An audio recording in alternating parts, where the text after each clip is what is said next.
Hi guys.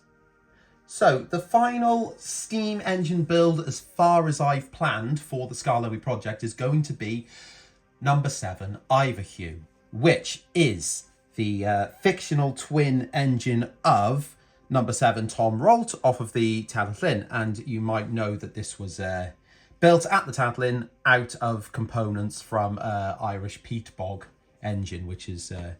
they made it look a lot better in my opinion. I really like number 7.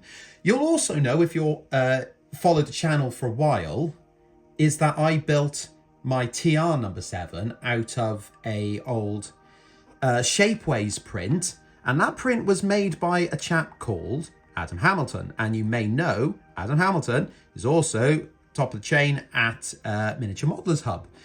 What that means is that this number 7, which is from Miniature Modelers Hub, is Adam Hamilton's print. So actually, it's really funny that my number 7, which is a very vintage, as far as you can say, resin print, vintage print, is actually the same, basically, as the one I've got for Ivo Hugh, which is going to be my most recent print.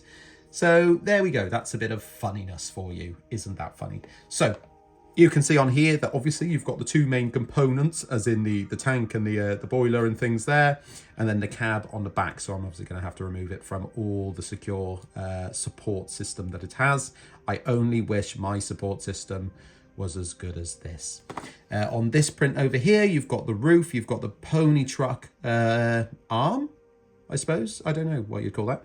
And this is the front of the engine, not just the cylinders there, but also the front buffers and things like that. This bit will bolt under the boiler, or the smoke box there. Smoke box door there, roof there. I think that's what came with it. I can't think of anything else that I've lost, but maybe I have. We'll find out when I build it. This is obviously only the body. This is going to go on this, which is the N-gauge Bachmann Percy. Now, this is a fantastic little chassis. You will be aware that I use them for not only number 7 and Ivo Hugh, but also the Douglas and Duncan as well. It is a very, very reliable little runner, and it's very good at slow speed, even though it's only an 040. I'm super happy with that. That's not the only thing though, because the reason I can now go ahead with Ivo Hugh's build is because I have the name decals. And you may also know that if you follow RailwayMania, where I get my transfers from for these, that Ivo Hugh was not part of the original name set.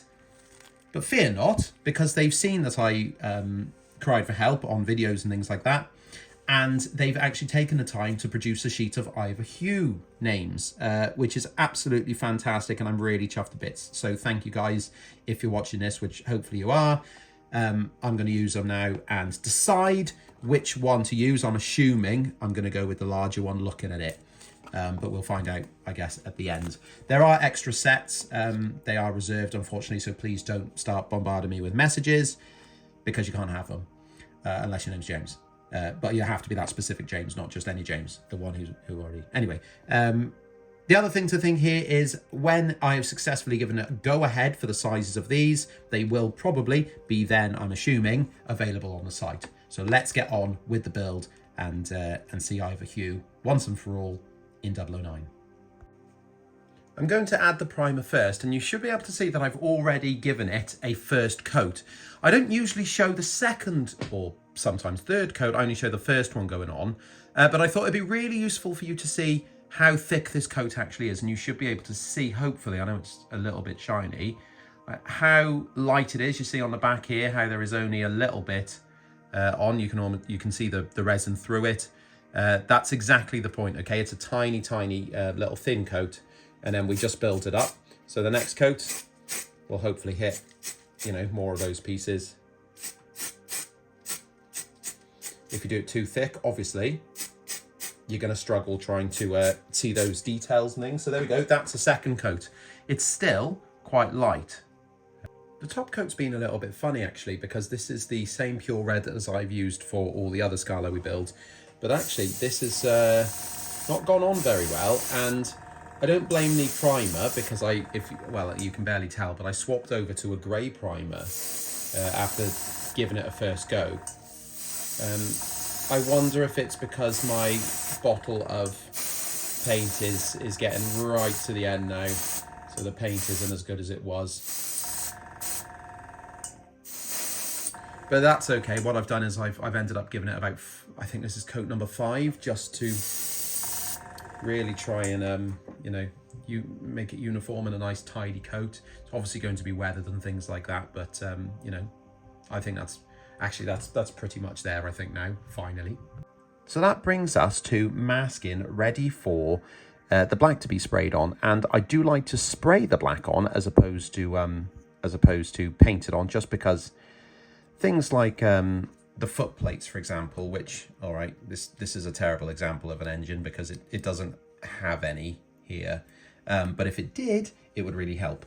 So all this under frame here, this is all going to be black. So it's, if I paint, I could paint it by hand, but I just find the finish is a little bit not up to what I want, really. So I just find I'll just mask it off, and that's the end of it done. Then doesn't take very long, working my way around piece by piece. Not anyway. Another thing to see here is how I do like to keep certain bits not masked. For example, the edge here, there's like a little ridge, so that obviously I'll do that black just for a bit of contrast because the whole thing is going to be red. But I don't do, for example, there we go, the ridge you see here, which I will do black, but you'll notice I've masked it off. That is because it's much easier just to paint that in with a paintbrush after. Otherwise, I'll be here for absolutely ages trying to mask around corners. And I found a new film I want to watch about the blue-footed booby. So I'll go and see that pretty damn soon. Because you know me, I love a blue-footed booby. The black is the same as the red here, and actually it's quite thin. I think it's probably because I continue to, when I've finished with it in the cup and I've thinned it down, I tip it back in the pot, which means that pot paint is now getting more and more diluted. So I'll probably swap it out at some point. It's not that bad. I mean, I have to thin it down anyway. But now I can see how it's really starting to affect it on the model. I mean, the plus side is it's super thin as a coat. That's good. I just work around and getting all those bits at the top and things like that.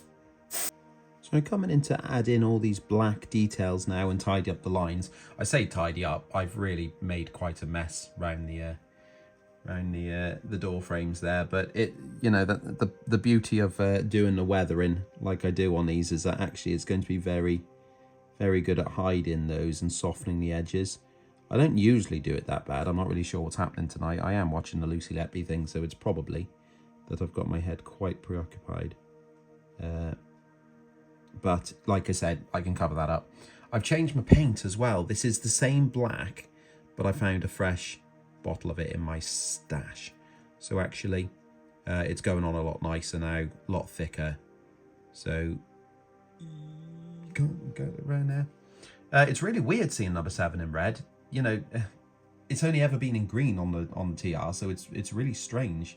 There's always this talk that they're going to change the livery, but when that will happen, oh, should we do that as well? When that will happen, I don't know. I think it should be black. I think it'll look good in black. But as I see comments quite commonly on the TR pages when they suggest liveries, I could always pick up a paintbrush, couldn't I? Well, technically I am, but it's just a really tiny one. It'd take forever to do number 7. Yeah, the real number 7. I'm doing it in a slightly different order to what I usually do because I always forget to do the buffer beams before I do the lining. I think it's because I enjoy doing the lining, because it's like, once that's out the way, it's all downhill, isn't it? The problem is, if you've got the lining on, even with a clear coat, you run the risk of pulling it off with the masking tape, which is why this time I've remembered, like a good boy, to do the buffers. And actually, this is a different red to the, oh, I forgot gloves. Okay, no need to comment about it because I'm aware of what I've done. What was I saying? This is a different red to the red of the engine itself, because I really like that contrast. It's very, well, I say contrast, it's so subtle, but it does make a difference, and I just feel like it brings that little bit of detail. Like, it's, you know, you've noticed you've taken the time as opposed to just spraying the whole thing red and that's job done. I've taken way too long to do the buffer beams. but here they are, nice and red. Different red, but red. So I'm working on the lining, and Ivo Hugh, based on illustrations, doesn't have a huge amount on it. It doesn't seem to have any on the rear of the cab, and it doesn't seem to have any on the front of the cab. It has the sides like I'm doing here, and it's also got the tank sides and fronts. Now, the thing about this lining is that it's water slide. So if you haven't seen me do this before, I've wet the surface and I've added a bit of Humbrol decal fix, which just helps to soften them up and bend around sort of rivets and things if you've got them, which this doesn't, so I don't really need to use that, but it's good for an adhesion for it. I mean, obviously the decals will eventually be sealed in with a varnish, but for now it's not a bad thing just to have them set. If they're not quite right, as in that one at the top I'm not quite happy with, it's a little bit bent there, so because it's water slide, it takes a while to cure or to set, so I can sort of add a little bit more water to it and readjust its position finally, and then let it to dry, and that's why I like these so much. I used to use dry rub transfers in a different scale, and they look good, but you have to get them right first time, otherwise you write it off and start again, and it's quite a stressful thing. So water slide is definitely the way to go here. I've applied a gloss coat in form of clear lacquer for a car onto the model, and I'm going to apply the name decals. Now this is decal fix, which helps to get that adhesion and things underneath it, and the decals are currently sitting in water, but I'm about to get them out. If I can get off the sheet, which I can, so that's good. Okay, there you go on there, like that. That's got a little bit of black under it, actually, which is annoying. There we go. Out you come. Demon. Demon is out. Right. Okay. They need to go sort of centre to the tank, really, don't they? Somewhere there. I use this and roll it. I'll use it almost like a squeegee. There we go. Make sure it's level. Beautiful. Now you'll see that I've actually already started painting gold on these, and now I'm going over with gold again. That's because, oh, that's better. The gold that I used, the enamel, was not playing ball at all, which is a terrible, terrible thing when you're trying to film painting gold on a video. So I've gone to enamel. No, I haven't. I've left enamel, and I've gone into acrylic because, well, I like acrylic, don't I? So I'm glad this is working for me. Still a Humbrol colour, and probably, to be fair, this is probably their not enamel. This is probably their acrylic equivalent of the enamel paint that I was using before.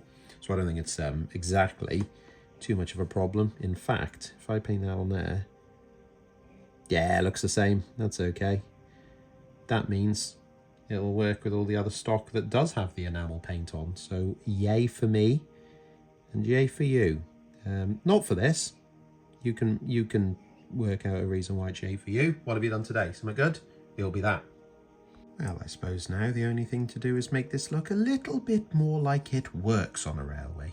Now, the interesting thing about Ivo Hugh is that technically it's a new engine to the line because it is the youngest. It follows the pattern of TR number 7 that it was built at the railway.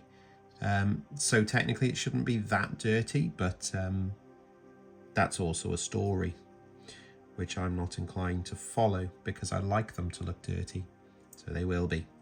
So I'm just going to go over quickly. Ooh, that's not sticking very well. And I'm sure I say this every week, but it's not sticking very well. That's okay. I'll just keep going and push through like you have to with trauma. There we go. So I'll just go over. You'll see I'm going to start applying more and more water to... Hang on, I've got an itch on my back. Oh yeah. I hit the spot. There we go. So there we go. You can see it dripping quite nicely off the panels.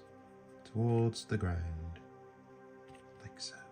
Very nice. Ooh, I haven't put the number plate on. Ooh, do I have a number plate for this one? I should check. Well, the weathering's dried off, which I'm quite happy with. I changed a little bit how I did it because I completely forgot how I tend to do these engines, which is I covered all in black and then use cotton buds like that, which have a little bit of water, and I just scrub across the sides, literally up and down, like, oh, there you go, that's happening now. Just like that. And it gives this really nice streaking pattern. Actually, I am going to go in and do it now because I've now accidentally touched it. There we go. That's it. That's a bit wet now, but it's going to dry, and it'll dry to my liking. And if it doesn't, let's do it again, because you can just reactivate it. There you go. So what I've also done, if you cannot tell, is, there's my pointy tool thing, I have added 1, details, like piping. 2, the roof is on. 3, I've put the etched number plates because I ordered these all in one hit from light railway stores last time, so I've got them in stock. What number are we on? 4, 5? Glazing's in as well, so the glazing's ready. I've also built the chassis, which I didn't do on screen because I think this is starting to feel like it's quite a long video based on the amount of clips I've done. But you can see this being done on the Tom Rolt video if you want to see how I do it, because I think I show it then. So the last thing I need to do really is marry them up, like so. Oh, there we go. It is done. It is married. So there you go. That's Tom Rolt. So let's put it on the table and look at it at a slightly lower angle. No, let's put it on the layout. Now I forgot that the layout isn't wired up, so you'll just have to accept this. Okay, that's poor, really poor. But hopefully you like Ivo Hugh, nearly called it Tom Rolt. Need to get out of that habit. Yeah, brilliant. I mean, actually, if I get Tom Rolt, yeah, you'll see that they are, like I said, somewhere in the video now, is Tom Rolt and Ivo Hugh are actually different eras of Miniature Modelers Hub kit, but I think they, by the look of it, are exactly the same print. So oh, I think the roof is on backwards actually on Ivo Hugh, looking at that, so I need to swap that around. Good catch by me whilst the glue is still wet, so that's good. I really like these kits, and you can see actually on Tom Rolt I've added the 4Ds like valve gear set for the Percy. So I don't know if I'll do that on Ivo Hugh or not, because I think I've got a feeling in the illustrations it doesn't have valve gear, but I'll double check on that. But it looks really good, and actually it's really interesting seeing number 7 in red, because it's, I think, only ever been in green on the Talyllyn. So to see it set up like Ivo Hugh is quite interesting, and actually I don't mind it. It's all right. So maybe, I don't know, is this one for the TR? If you like the red, you go and volunteer at the TR with a paintbrush and you can paint it red, because I believe that's as simple as it is. I think you have to let them know you're doing it. You can't just go in with a tin of paint. You'd need a lot of paint as well, actually. So anyway, we're getting distracted now. I think that's it, because we've got, let me look in my box on the floor. Skarloey, rheneas, Sir Handel, Peter Sam, Duncan, and Ivo Hugh. So that's all the steam engines I'm willing to do, I think, at the moment, until I get itchy and do any more of them. So we're going to have to go on to diesels at some point. I know I haven't done Rusty, which is a big one. Fred, I'm a bit weird about doing Fred because I don't think he's in the... If somebody can show me if he's in an illustration in the book, then I'll do Fred as well. But you're going to have to sort of convince me on that one. I really think it's going to be Rusty and keep it to like the OGs. But apart from that, thank you so much for watching. I'm now going to go because I've got other things to do. But what is it? What am I doing? And that's not me teasing you, by the way. I'm actually thinking out loud. What was I that I had to do? Oh God, ADHD, eh? Anyway, cheers.